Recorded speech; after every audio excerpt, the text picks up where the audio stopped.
Ukraine से हिंदुस्तानियों को लाने का मिशन जारी है।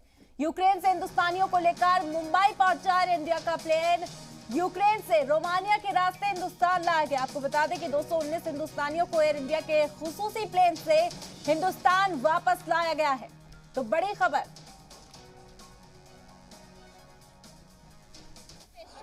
So there was no such situation or worsening situation, but in Kharkiv, Kyiv, there are, and Odessa, nearby seas and nearby borders of Russia, there is situation is very worse, and students are living underground in bunkers area, and they are not, they are very scared of everything, and they need to be rescued soon. So I wish Indian government help them also as they helped us.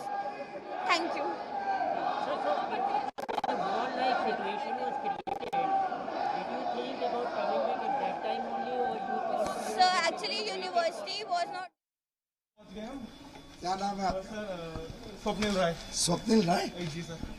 Comfortably आए? जी मैं आपको सबसे जानता हूँ जब से आप railway में रिश्ते थे और मेरे डैड भी रेलवेज में ही थे। अच्छा, तो कंफर्टेबली आए ना? जी बिल्कुल, बहुत अच्छे से आए, बहुत अच्छी सुविधा थी।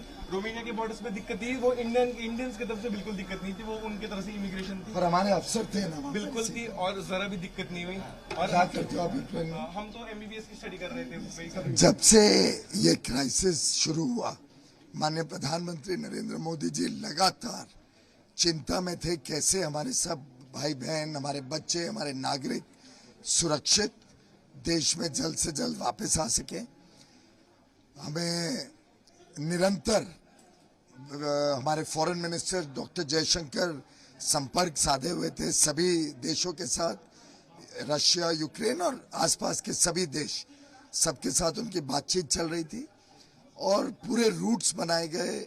सभी स्थानों पे हमारे एम्बेसी के ऑफिशियल्स पहुंचे, हेल्पलाइन एकदम एक्टिवली काम करी और संतोष की बात है कि सुरक्षित आज हमारे 219 बच्चे, भाई बहन, साधारणतः सभी स्टूडेंट्स हैं, अधिकांश बेटियां हैं, वो सब सुरक्षित आई हैं।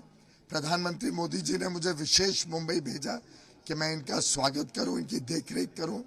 आपने देखा होगा सब अरेंजमेंट्स किए हुए हैं, इमिग्रेशन पे बहुत सरल तरीके से करके उनके बैग्स देके उनको अपने गंतव्य स्थान पर भेजा जा रहा है।